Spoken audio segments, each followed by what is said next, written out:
YSR Congress party 15 సంవత్సరాలు పూర్తి చేసుకుని 16వ సంవత్సరంలోకి అడుగు పెడుతున్న సందర్భంగా ఈ యొక్క జెండా ఆవిష్కరణ కూడా చేయడం జరిగింది. కాంగ్రెస్ పార్టీ ఎంపీ పదవికి ఎమ్మెల్యే పదవికి రాజీనామా చేసి కోటకు ఎదురొడ్డి జగన్మోహన్ రెడ్డి గారు పోటీ చేయడం జరిగింది. 16 నెలలు జైలులకు వెళ్ళినా కూడా లెక్క చేయకుండా ఈ పార్టీని 2019లో అధికారంలోకి కూడా తీసుకురావడం జరిగింది. దాదాపు 2 సంవత్సరాలుగా వస్తుంది తెలుగుదేశం పార్టీ అధికారంలోకి వచ్చి ఏ ఒక్కటి కూడా నెరవేర్చకుండా, ఇచ్చిన హామీలు నెరవేర్చకుండా ప్రజలను మోసం చేస్తూ ఎవరైనా కూడా ప్రశ్నించే వారిని కేసులు పెట్టి ఒక రెడ్ బుక్ రాజ్యాంగం అని చెప్పి తీసుకొని వచ్చి ఈరోజు నాయకుల మీద ప్రజల మీద అక్రమంగా కేసులు పెట్టి వేధించడం జరుగుతూ ఉంది. అయినప్పటికీ కూడా ఎక్కడ కూడా వైఎస్ఆర్ కాంగ్రెస్ పార్టీ భయపడకుండా ముందుకు వెళ్తూ ఉంది.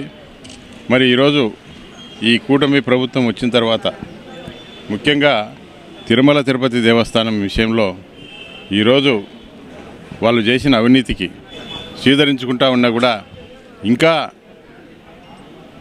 ఈ యొక్క చంద్రబాబు నాయుడు గారు కానీ, లోకేష్ కానీ, పవన్ కళ్యాణ్ కానీ ఇంకా తిరుమల తిరుపతి దేవస్థానంలో పంది కొవ్వు కలిసిందని ఆవుని మరి ఈ విధంగా చెడు ప్రచారం చేస్తూ వైఎస్ఆర్ కాంగ్రెస్ పార్టీని భూస్థాపితం చేయాలని చెప్పి ఒక కుట్రతోటి మాట్లాడుతూ ఉన్నారు.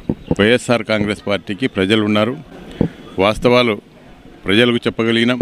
మెడికల్ కాలేజీల విషయంలో కూడా దాదాపు 17 మెడికల్ కాలేజీలను తీసుకొని వస్తే వాటిని కూడా రద్దు చేసి ఈరోజు ప్రైవేట్ పరం చేయడం జరుగుతూ ఉంది. ఏది మంచి చేసినా కూడా ప్రజలను మోసం చేయడం జరుగుతూ ఉంది. కాబట్టి ప్రజలు గమనిస్తూ ఉన్నారు. ఈరోజు రైతులు కానీ, రైతు కూలీలు కానీ, వ్యాపారస్తులు కానీ అన్ని వర్గాల వారు కూడా ఈ యొక్క తెలుగుదేశం పార్టీ ప్రభుత్వం మీద అసంతృప్తిగా ఉన్నారు. ఎప్పుడు ఎన్నికలు వస్తాయా, మళ్ళీ ఎప్పుడు జగన్మోహన్ రెడ్డి గారిని సీఎం చేసుకోవాలని చెప్పి కూడా ప్రజలు ఎదురు చూస్తూ ఉన్నారు. కాబట్టి ఈ పార్టీకి ప్రజలే అండదండగా, రైతులు అండదండగా, వ్యాపారులు అండదండగా ఉండి మరి ఈ పార్టీని ముందుకు తీసుకుపోవాలని చెప్పి మేము కోరుతా ఉన్నాం.